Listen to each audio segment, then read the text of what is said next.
Jesse Boys Land ala life.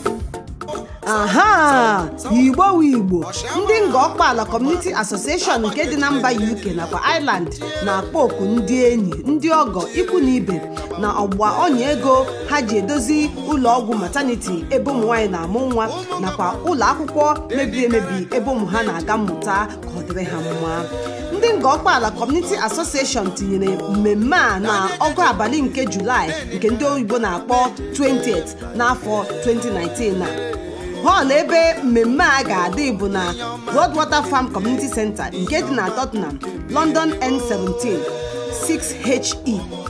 Ndị na-enye aka ime ka mmemme a gaa n'ihu bụ Maazị Sir Henry Okrafọ, Chairman ndị Ngọkpala Community Association nke mba UK nakwa Ireland. Onye akara igwe unu ga-eji nweta ya bụ 079-150-54383. Eziada Lọlụ Onyechere, onye etutu aha ya wụ Nwanyị dị Sam. Akara unu ga-eji nweta ya wụ 079-320-68295. Maazị Anselm Eke, Publicity Secretary, onye akara igwe unu ga-ejikwa nweta ya bụ 079-509-72883. Sir Sweden Ujunwa, Chairman Organizing Committee, onye akara igwe ya bụkwa 07723959379. nakwa Lọlụ Caroline Ekeọcha, Secretary Odeakwụkwọ, onye akara igwe ya bụkwa 075-401-03265. ngwanụ ndị be anyị omenanụ asị na igwe nwee ike bịanụ n'uju ka anyị gbatara ụmụnne anyị ọsọ enyemaka.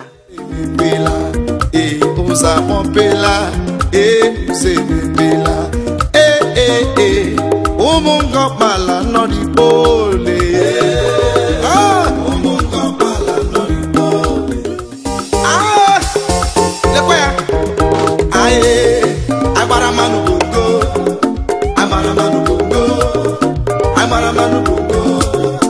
Amara mmanụ bongo. High Chief Sebastian. Amara mmanụ bongo. Eji nwakọma ya.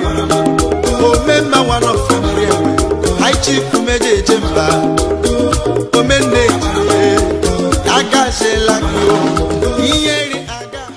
Yes, ụmụnne m, ọ ga-adị kpọkpọ na oriri na nkwọrị ga-adị ibe elu n'ụbọchị a. Ọ ga-adị egwu, ọ ga-adị jinjim, ihe mkpọtụ ga-eme, ihe obiọma ga-eme. Ọwụ na sọsọ na a na-agba ọnya ego, anyị nwekwara ihe ndị nke ọzọ nke a ga-ejikwa emekwe ndị Igbo obiọma n'ụbọchị a. Biko nụ gbata na ọsọ enyemaka bịaranụ ndị Ngọkpala Community Association ndị dị na mba UK na Ireland. Bịanụ asị na ọnụnụbe nwanne agbala ọsọ.